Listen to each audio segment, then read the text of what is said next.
que ce soit à travers du financement bancaire, des subventions, du prêt donné par vos parents et vos proches, eh bien, il existe plusieurs façons pour vous de financer votre entreprise et votre projet. Et aujourd'hui, nous allons en parler dans cette vidéo. Donc, bonjour, moi c'est Clémence et vous êtes sur SP Marketing où on parle d'entrepreneuriat, de stratégie marketing et de plein d'autres choses. Donc, avant d'aller plus loin, je vous invite à vous abonner et à mettre un like sur la vidéo pour nous encourager. Donc, aujourd'hui, j'ai eu à cœur de vous partager ces informations que j'ai obtenues de mes recherches, donc sur comment financer son entreprise ou son projet. Et j'ai trouvé 6 manières de le faire. Donc, la première façon, déjà, ça va être à travers les subventions. Donc, qui dit subvention, dit financement attribué par le gouvernement ou un organisme public, pardon, à des individus ou à une entreprise pour financer un projet, développer un programme ou aller de l'avant avec leur entreprise. Donc, ce genre de financement-là se fait beaucoup dans des pays en développement, comme aussi dans des pays très développés. Donc, on a souvent des mairies, des ministères, même le gouvernement fédéral qui va attribuer certains montants à des entreprises pour des projets spécifiques. Donc, par exemple, si vous avez un projet, vous êtes une entreprise, vous avez un restaurant, puis vous faites de la cuisine et vous avez un projet qui consiste à aller distribuer de la nourriture dans les quartiers un peu pauvres de votre ville, eh bien, vous pouvez fouiller en ligne, voir s'il y a des programmes de subvention qui peuvent, au fait, vous aider à obtenir certains fonds pour vous aider, pour vous permettre d'aller mettre en place ce projet-là. Si vous êtes une entreprise aussi qui a à cœur de faire des actions, des activités pour sensibiliser la population sur le réchauffement climatique, eh bien, vous pouvez regarder si votre ministère ou si un ministère ou si le gouvernement a un programme pour subventionner au fait des entreprises qui développent ce genre d'initiative-là afin de pouvoir mieux vous aiguiller. Parce qu'on sait que souvent mettre en place des projets de ce type-là, c'est très compliqué, surtout si vous êtes une entreprise qui est en début et qui n'avait pas forcément assez de revenus pour pouvoir financer vous-même ce genre de projet. Donc, prenez avantage de ce genre de subvention-là. Un autre moyen aussi, ça va être à travers la mise de fonds. Eh bien, tout entrepreneur, tout bon entrepreneur qui se respecte est déjà une personne qui est assez responsable dans ses finances. Donc, une mise de fonds, c'est comme vous l'entendez, c'est un montant, une somme que vous allez miser dans votre projet pour pouvoir commencer. Donc, ça peut être un 20%. Si, par exemple, dans votre plan d'affaires, vous avez dit que vous voyez que votre projet va coûter 10 millions de francs CFA ou 50 000 dollars et que vous, à travers les années, à travers le temps, vous avez pu économiser jusqu'à 20% de ce montant-là, eh bien, ça sera une mise de fonds. Donc, pour être entrepreneur, vous devez être une personne qui est vraiment stricte avec elle-même, qui sait gérer son argent et qui a une ouverture, au fait, une compréhension des finances assez ardue. Sinon, vous risquez, au fait, de vous emballer dans plein d'autres choses et de perdre gros. Donc, voilà, une mise de fonds, ça va être vraiment ce que vous avez été capable de vous-même rassembler au fil du temps. Donc, souvent, on dit en Afrique, ah, aide-toi et le ciel t'aidera. Et on dit souvent que lorsqu'on va vers un oncle, une tante ou quelqu'un de la famille qui est un peu riche, pour demander de l'argent, cette personne va nous dire, eh bien, toi, combien est-ce que tu apportes au projet, vous voyez? Ou bien, il y en a qui vont dire, ok, je vais chez tel oncle, je sais que cette personne peut me donner de l'argent, mais moi, j'ai par exemple 10%, j'ai 200 000 francs, j'ai 1 million et j'ai besoin de tel montant. Donc, vous l'aurez compris, une mise de fonds, c'est vraiment d'abord ce que vous-même vous pouvez apporter. Et très souvent, les banques vont demander jusqu'à 10-20% en fonction de votre projet. Donc, qui dit mise de fonds dit bien évidemment prêt bancaire.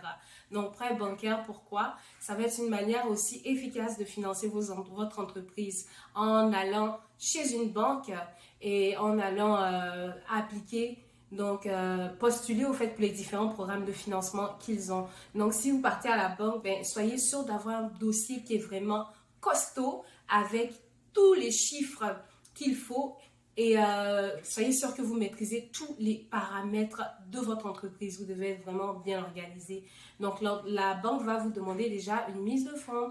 Ils vont essayer de voir si votre projet est viable. Si vous êtes en train de développer un produit, on va déjà voir si votre produit est viable. S'il y a vraiment une audience cible, une clientèle et un marché qui a besoin de votre produit.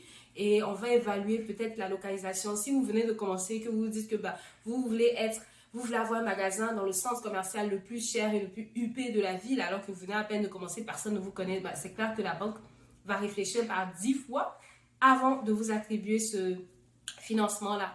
Et dans certains cas aussi, la banque, quand vous êtes une personne qui ne travaille pas ou qui n'a pas de source même de revenus et qui veut commencer ce genre de projet-là, la banque va être dubitative. Donc souvent, il y a des banques qui vont vous demander d'au moins travailler quelque part, d'avoir une source de revenus stable avant de vous lancer dans certains projets. Parce que eux, ils veulent être sûrs que à la fin, ben, vous allez pouvoir rembourser ce prêt-là qu'ils vont vous faire. Donc les prêts bancaires, vous l'aurez compris encore une fois, c'est le fait d'aller vers une banque, d'aller vers une institution financière et appliquer pour les différents programmes qu'ils ont pour vous financer.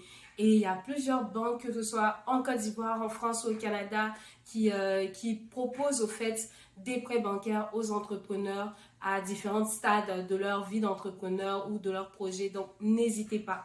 Notre prochain type de financement, ça va être le capital de proximité. Donc, ici, ça va être vraiment le fait d'aller recourir à ses proches, aux gens qui sont autour de nous, que ce soit des parents, des amis, des connaissances, etc.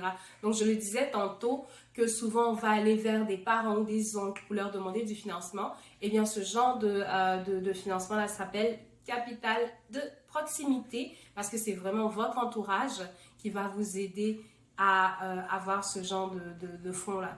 Donc, c'est d'aller présenter votre projet à un ami ou un parent qui est prêt à vous donner peut-être 1%, 2%, 5%, etc. en fonction de leurs moyens pour vous aider. Donc, on le voit souvent dans des zones communautaires, dans des familles ou dans des villes où les gens sont vraiment communautaires, ils s'entraident beaucoup. On va voir que voilà, un monsieur pour ouvrir son restaurant sera ou aura été voir ses parents, ses amis et chacun aura mis par exemple un $50, un $1000, un 50 000 francs, un 100 000 francs, etc. Donc, vous pouvez le faire sous la promesse au fait de rembourser la personne ou sous la promesse au fait de donner une part d'action à ces personnes-là. Donc, ne faites jamais, au fait, n'utilisez pas, pardon, cette technique-là en ne promettant pas ou en ne respectant pas vos promesses que vous aurez faites à ces personnes qui ont accepté de vous aider. Donc, il faut toujours leur faire sentir qu'ils appartiennent, qu'ils ont vraiment, ils ont fait un bon choix de vous faire confiance et que votre projet, ben, vous le maîtrisez à la lettre. Une autre méthode aussi très utile va être le sociofinancement. Donc, le sociofinancement, on le voit plus dans le cadre des entreprises qui sont déjà établies. Donc, ça veut dire ici, ça consiste pour une entreprise à avoir recours au fait à la population, au public général et à leur demander au fait de miser des fonds dans leur entreprise en échange d'actions ou en échange d'autres choses. Donc, on va voir qu'ici, c'est vraiment demander de l'aide au public général pour faire avancer votre entreprise, pour booster votre entreprise, pour aller plus loin. Donc, ça, on va appeler ça du sociofinancement. Donc, souvent aussi, on va avoir des entreprises qui sont cotées à la bourse, qui vont vendre des actions, des parts d'actions, puis qui, avec ces parts d'actions-là, pardon, vont réinvestir dans certains projets d'extension ou de développement qu'ils ont, puis par la suite vont reverser des fonds, des bénéfices aux actionnaires.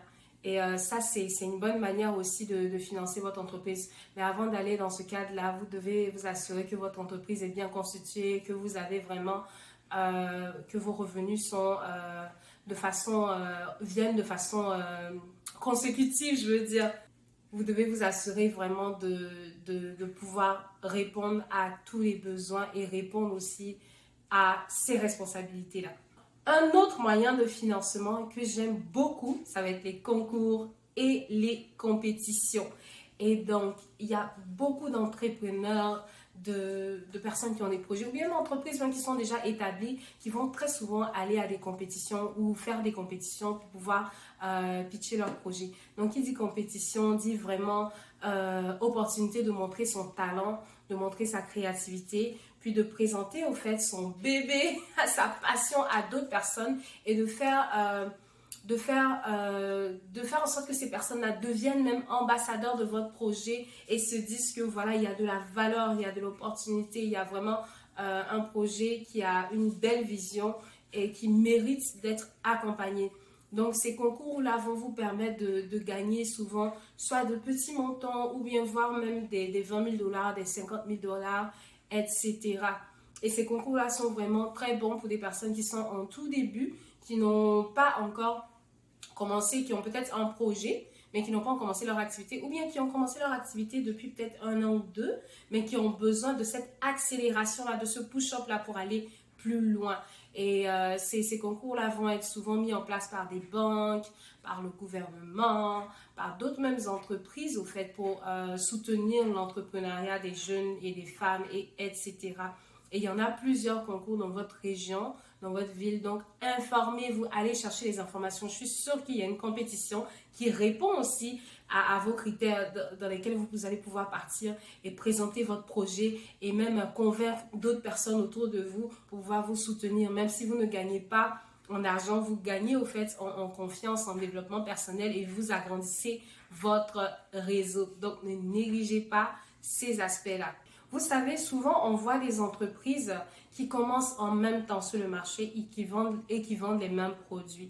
Donc, ces entreprises-là vont commencer avec à peu près les mêmes ressources ou peut-être pas.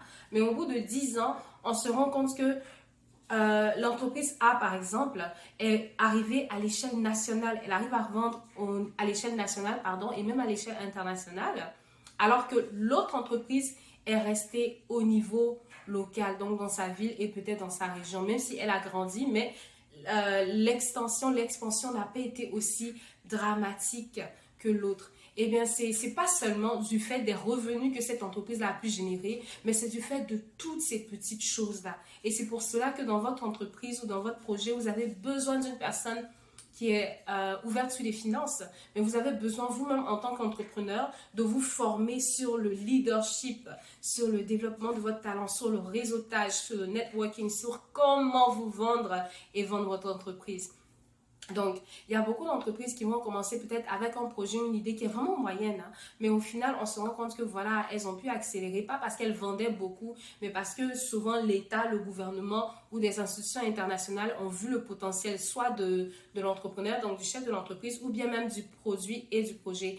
Et ces institutions-là vont financer ces personnes-là et vous allez voir que voilà, elles sont arrivées à un grand niveau. Donc, ne négligez pas cet aspect-là d'aller avoir recours, demander des subventions, demander des bourses, parce que ça aussi, c'est une manière pour vous d'avoir de la visibilité, au fait. Même si vous ne gagnez pas, ces concours-là sont souvent très bien médiatisés et ça vous permet d'être mis sur le plancher international, sur la scène internationale, pardon.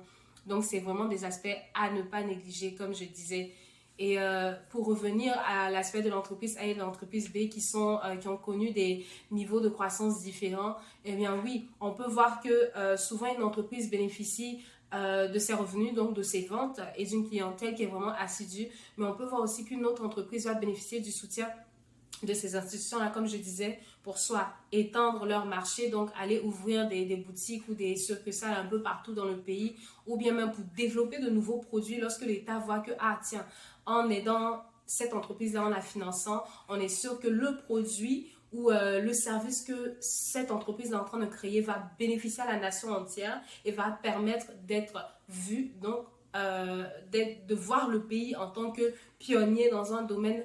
En tout cas, vous comprendrez. Donc, c'est pour ça que souvent, par exemple, si, mettons, vous avez un projet de créer des vélos qui sont à la fois utiles pour ceux qui aiment le loisir, mais qui peuvent avoir des batteries, des écrans solaires, des panneaux solaires, par exemple. Et là, vous pourrez, par exemple, aller dans une compétition pour les entrepreneurs et vous allez voir que l'État va financer votre projet. Pourquoi? Parce que votre projet va non seulement diminuer tout ce qui a comme, permettre de réduire tout ce qui a comme émission de carbone, mais aussi va permettre de créer de l'énergie avec chaque personne qui va rouler son vélo. Et si l'État a un projet de pouvoir protéger l'environnement et de pouvoir mettre en place des activités pour booster pour protéger l'environnement et booster le côté développement d'activités ou de ressources pour ce fait-là, vous allez voir que l'État va vous financer. Donc, encore une fois, c'est pas seulement par les ventes, par les réseaux sociaux, par le digital qu'on peut augmenter et faire grandir son entreprise, mais ça passe aussi par ce genre de concours-là.